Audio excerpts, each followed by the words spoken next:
ఇంట్లోనే ఈజీగా custard powder ఎలా చేయాలో చూద్దాము. ఈ ఒక కస్టర్డ్ పౌడర్ ఉంటే చాలండి, చక్కగా ఈ సమ్మర్లో ఐస్ క్రీమ్స్, అలాగే ఫ్రూట్ కస్టర్డ్, సేమియా, డ్రై ఫ్రూట్ కస్టర్డ్, కేక్స్ ఇలా ఎన్నో చేసుకోవచ్చు.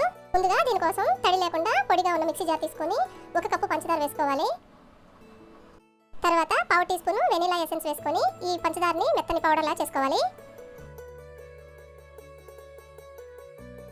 చూడండి, ఇలా మెత్తని పౌడర్లా చేసుకోవాలి. తర్వాత అదే మిక్సీ జార్లో 1/2 కప్పు పాలపొడి, అలాగే 1/2 కప్పు కార్న్ఫ్లోర్ కూడా వేసుకొని మరొకసారి మిక్సీ పట్టుకోవాలి. పంచదార 1 కప్ అండి, కార్న్ఫ్లోర్, పాలపొడి 1/2 కప్పు ఇలా ఒకసారి మిక్సీ పట్టుకోవాలి. తర్వాత yellow food colour 1/2 teaspoon వేసుకొని ఒకసారి మిక్సీ పట్టుకోవాలి. అంతేనండి, కస్టర్డ్ పౌడర్ రెడీ అయిపోయింది. ఇప్పుడు ఈ కస్టర్డ్ పౌడర్తో ఫ్రూట్ కస్టర్డ్ ఎలా చేయాలో చూద్దాము.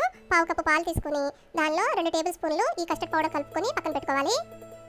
నేను ఇక్కడ ఫ్రూట్స్ వేస్తున్నానండి, మీరు కావాలంటే ఫ్రూట్స్ ప్లేస్లో డ్రై ఫ్రూట్స్ కూడా వేసుకోవచ్చు. తర్వాత స్టవ్ మీద 1 పావు లీటర్ పాలు పెట్టుకొని 1 పొంగు వచ్చిన తర్వాత మనం ముందుగా కలిపి పెట్టుకున్న కస్టర్డ్ మిక్స్ వేసుకొని కలుపుకోవాలి. నేను ఇక్కడ కాచిన పాలే తీసుకుంటున్నానండి, మీరు పచ్చి పాలు తీసుకున్నట్లయితే కాసేపు కాగిన తర్వాత కస్టర్డ్ మిక్స్ కలపండి.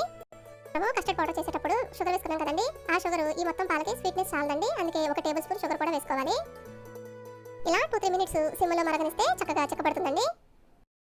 ఇలా చిక్కబడ్డాక స్టవ్ ఆఫ్ చేసి ఈ కస్టర్డ్ని పూర్తిగా చల్లారనిచ్చి ఫ్రిడ్జ్లో పెట్టుకోవాలి. ఇలా ఫ్రిడ్జ్ నుంచి తీసిన కస్టర్డ్లో ఫ్రూట్స్ లేదా డ్రై ఫ్రూట్స్ ఏమైనా వేసుకుని సర్వ్ చేసుకోవచ్చు. టేస్ట్ చాలా బాగుంటుందండి.